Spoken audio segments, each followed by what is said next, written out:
Welcome to the MSDW podcast. I'm Jason Gumpert, editor at msdynamicsworld.com. On this episode, we are talking automation, hyperautomation, and where the Power Platform fits in. This episode is sponsored by Mavim, and our guest is Lennard van Leuen. He's a value engineer at Mavim. And in his work with clients on Microsoft's Business Applications Platform, he has done a lot of work exploring the types of automation that both Mavim's platform and Power Platform can enable. We talk about the connection to business process modeling, how companies manage process execution, and some of the risks of ungoverned process and app development within an organization. Okay, well, Lennard, welcome to the podcast. Thank you so much for joining me. Thank you, Jason, for having me here. Yeah. I appreciate it. And maybe we could just start with a little bit more about yourself and what you do and your experience. Yeah. So I'm Lennard. I'm a value engineer at Mavim. Mavim is the business process management platform. And as a value engineer, I help customers and partners to get as much as possible out of our platform. I have a background in the Microsoft 365 environment, helped customers setting up Office 365, and have always been interested in the combination of business process management towards Office 365, how you can integrate the two areas in there. All right, excellent. I thought we would really start with sort of before we leap into sort of the really detailed elements of automation, I would really like to get your perspective on sort of how you define the type of automation that you see in the Microsoft ecosystem, and especially with Power Platform, because not all technology for automation is designed the same way, right? No, that's correct. And yeah, if you say, okay, what type of automations? And there, I don't know, plenty of sorts of automations. I see all sorts of automations being created by organizations using the Power Platform. But what is typically in there is, of course, that the Power Platform is new, it's modern, it's mobile. So especially automations for people that are on the move is a big thing for the Power Platform. And I also quite often see Power Platform solutions being created for information data that is flowing between different departments. For instance, let's say a procurement department that is managing all suppliers. Different department also needs to have a list of suppliers in their process. They create a Power Platform solution where they look up the list of suppliers from an ERP system or CRM system that procurement uses, and then use that data in their own app and build a custom app for it. Just to build on that a bit, my observation is oftentimes the way I see Power Platform positioned is like you were saying, building these connections or filling in gaps, for example, where process maybe is set, but the enterprise systems don't support the process fully, or there are gaps that need to be filled in. But I often wonder, how much of that work, which is kind of overlaps process automation and maybe even process definition or modeling, how that aligns with the other process-related technology that you work with, and maybe the other process-related thinking that you do with your clients. How does Power Platform fit into that? Yeah, so I definitely see what you were saying, that is filling a gap where organizations use a big ERP or CRM systems that basically cover almost all processes, but just that specific process that one company defines who it is. They say, okay, we have a special need for this specific process. And that's where they start using Power Platform to build a specific process that is optimized for their users to fill in that specific process. Yeah, and I know that Mavim talks a lot about the concept of hyperautomation. How do you define that, and how does that relate to Power Platform in your view? Yeah, that's indeed an interesting trend that is now going on. Hyperautomation is a big thing at the moment. It comes from Gartner, and Gartner defined hyperautomation as an approach that organizations use to automate as many processes as possible, and using lots of different technologies in there. Examples like AI, machine learning, RPA, and also low-code, no-code platforms like the Microsoft Power Platform. So it's an interesting trend in there because it combines all those technologies that have been developed in the last couple of years and now put into one trend or one approach as Gartner defines it. Although I do see that it is like an approach. It's not hyper automation is not something that you can put in and that you switch on and you have it ready. It's more like a concept that you can use, and it combines all those different technology to build new modern applications that couldn't be built before because of those new technologies like AI, machine learning, that makes it possible to do things that were not possible before. Yeah, and this maybe gets back to my earlier point, but when I think about where this concept of hyperautomation and maybe a push for as much automation and as much process automation as you can fit into an organization, then when you start looking at that more carefully, especially in a consulting engagement or some other kind of initiative that a company is undertaking, all of a sudden you have to look at these individual systems and platforms. Perhaps if you're talking about a workflow or a process platform like Power Automate, for example, within the Power Platform, you have to then start evaluating the high level and the low level and the technology that kind of fits into where each element of the technology ecosystem sort of fits to support the process, right? And support the automation. And then it becomes a lot more complex to really understand or really kind of fulfill a vision like that, like a hyperautomation vision. Yes, that's absolutely correct, Jason. So what I do like about the hyper-automation trend is that Gartner also says that it's not just the different technologies in there, but BPM, business process management, is also a crucial component in hyper-automation. Just because what you say, that there are being so much automations going on, so much different technologies being used in the organization, that you do need to have like a clear vision on how is our processes defined, how our processes run, to make sure that you automate the correct things in there. So BPM is also an important part of the new hyper automation trend. Any other thoughts on? I think we'd really be remiss if we didn't try to at least touch on Microsoft's perspective on all of this. We've obviously talked about Power Platform, which sort of embodies some of their views, I think, but I think the most recent thing we've heard from them is at Microsoft Build, which was their most recent big event focused on developers, but really some evolving messages this year about what the role of Power Platform is and how it fits in with everything else that Microsoft wants to see from people who build applications and build solutions. Any takeaways from that? Yeah, it was really good to see how big the Power Platform topic was at the Build conference from last week. In all sorts, like new technology being told for Power Platform, that you can now draw some apps on a piece of paper, and then Power Apps can scan that piece of paper and then build a working Power App for you, all using the AI technology Microsoft has. I also like the concept of the new Power Pages component, like a fifth part in the Power Platform, that you can build like websites based on the simpleness of creating apps in the Power Platform, and then connect that again to all the APIs and stuff that you can do with the Power Platform to build like rich applications that not only can use internally within the company, but now also externally towards websites.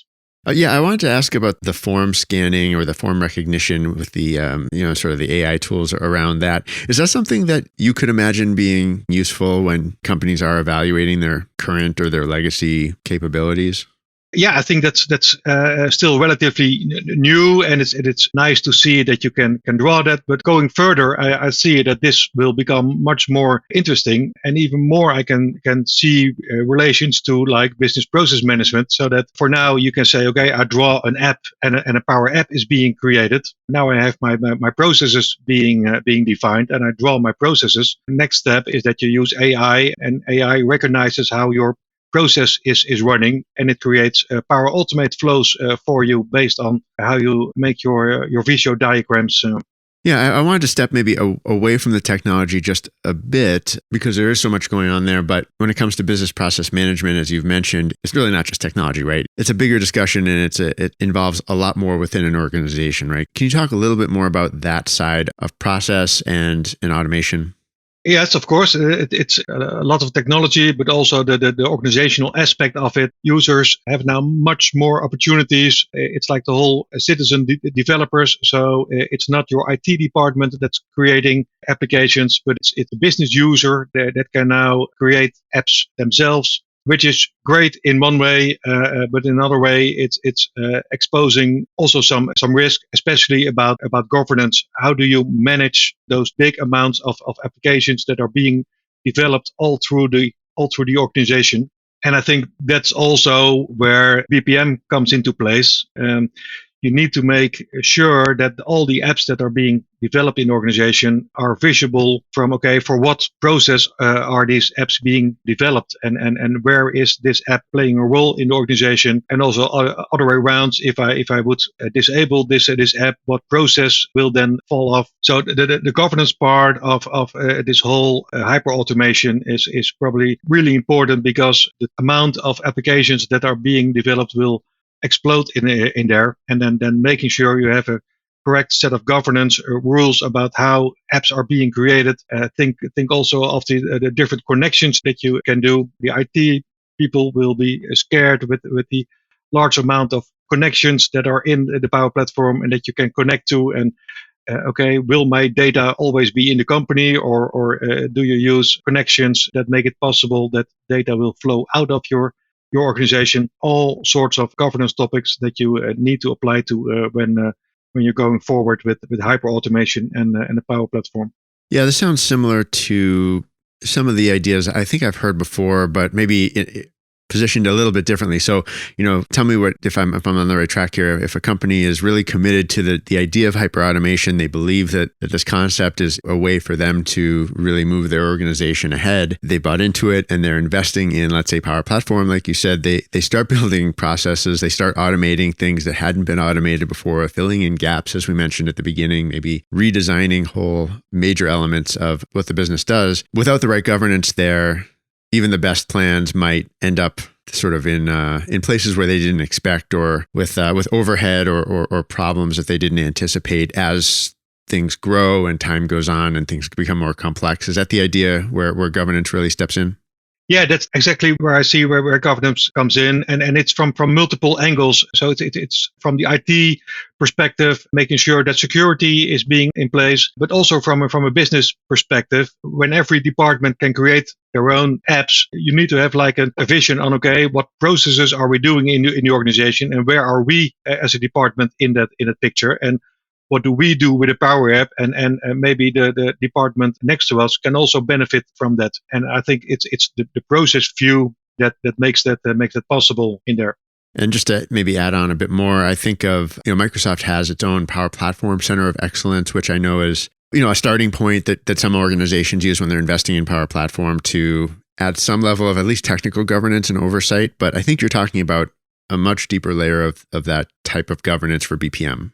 Correct, yeah. And for instance, within the Mavim BPM platform, we also have teams like enterprise architecture, where you would say, okay, I define all the applications that we use in the organization, and now Power Platform brings in a lot more applications in there. And then you would be able to describe, okay, these are the apps that I use, but I can relate them to the processes we have, so that you can see from this app is used in this process, and it has this process owner in there. And you can also say, okay, what connections do we use in the Power Platform? And this app uses this connection. And then it becomes all interconnected in a consumable way, that it would be able to see, okay, this connection, if we would replace it with another connection, what apps are impacted or what processes are being impacted. So yeah, having a business process system in there that hooks up to your Power Platform apps, I think will have big advantages to see, okay, to have some oversight and some governance around your apps in there.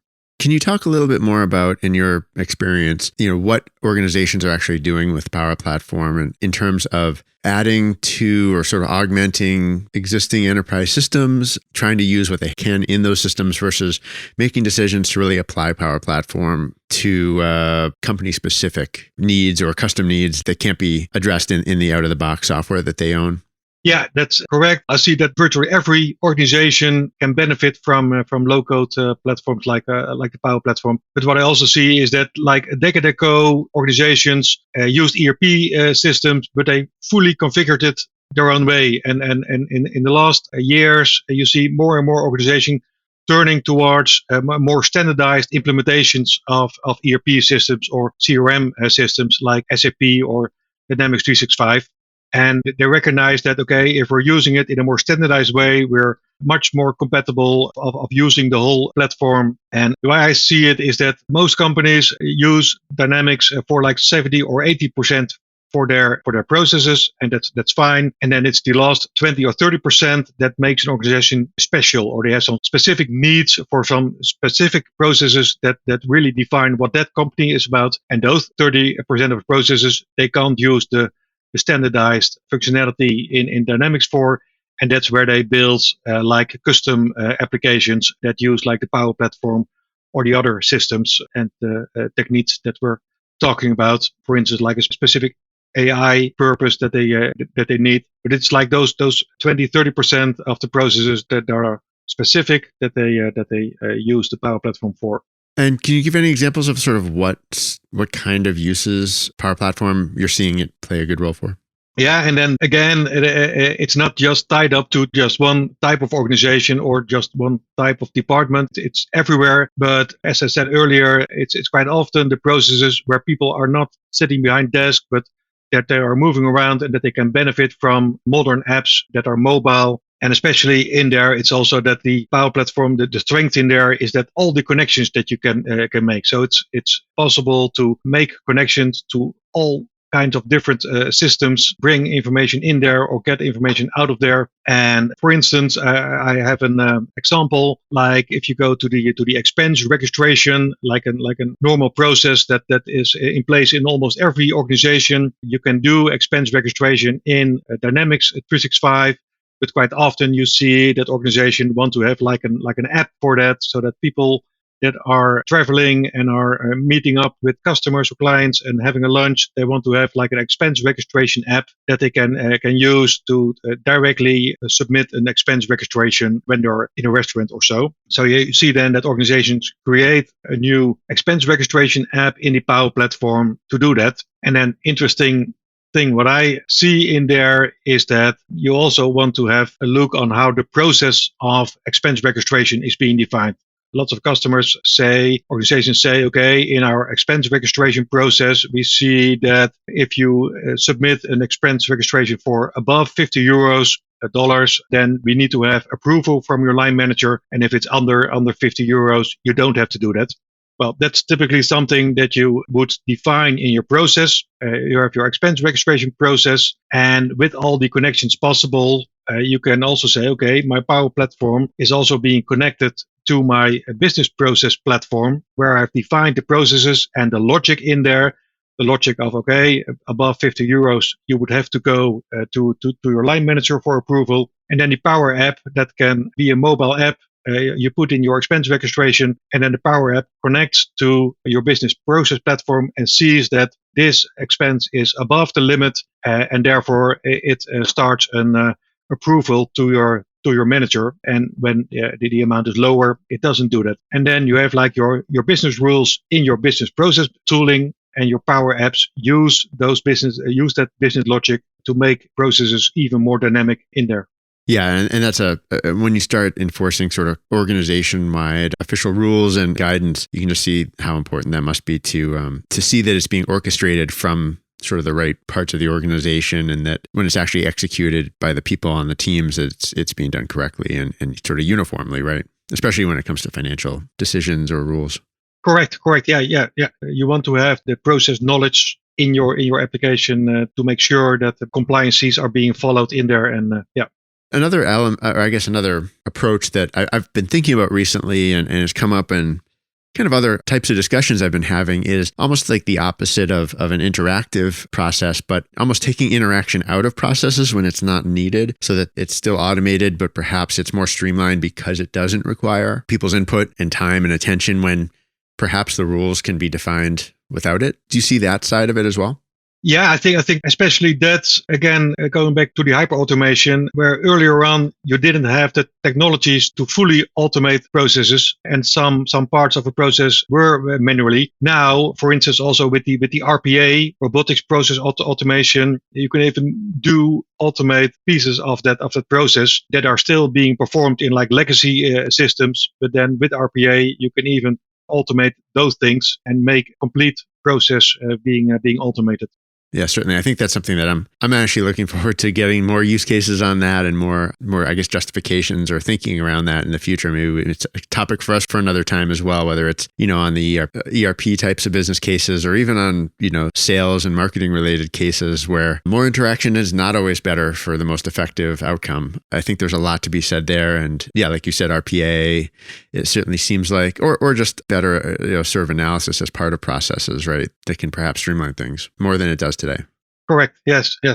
Anything else you wanted to talk about today? This has been really interesting, and it certainly does chart sort of a path for the future in terms of where I think a lot of organizations that use dynamic solutions especially are going to be going, and where Microsoft is going to be guiding them to some extent as well.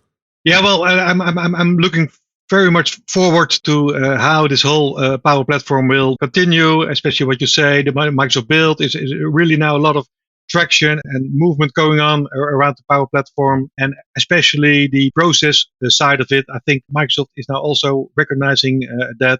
So I'm really looking forward how that comes together in the next 1 or 2 years. Lennard, thank you so much for joining me today. It's been fun talking to you. Yes, Jason, thank you very much having me here. Yeah. This has been another episode of the MSDW podcast. My thanks to Lennard for joining me. For more of Lennard's analysis of facilitating hyperautomation with Mavim and Power Platform, we have a link in the show notes to an article he recently wrote. And that's it for this episode. If you want to reach me, you can send an email, jgumpert@msdynamicsworld.com. And for all of our updates, please do follow us on LinkedIn and on Twitter. Until next time, this is MS Dynamics World, signing off.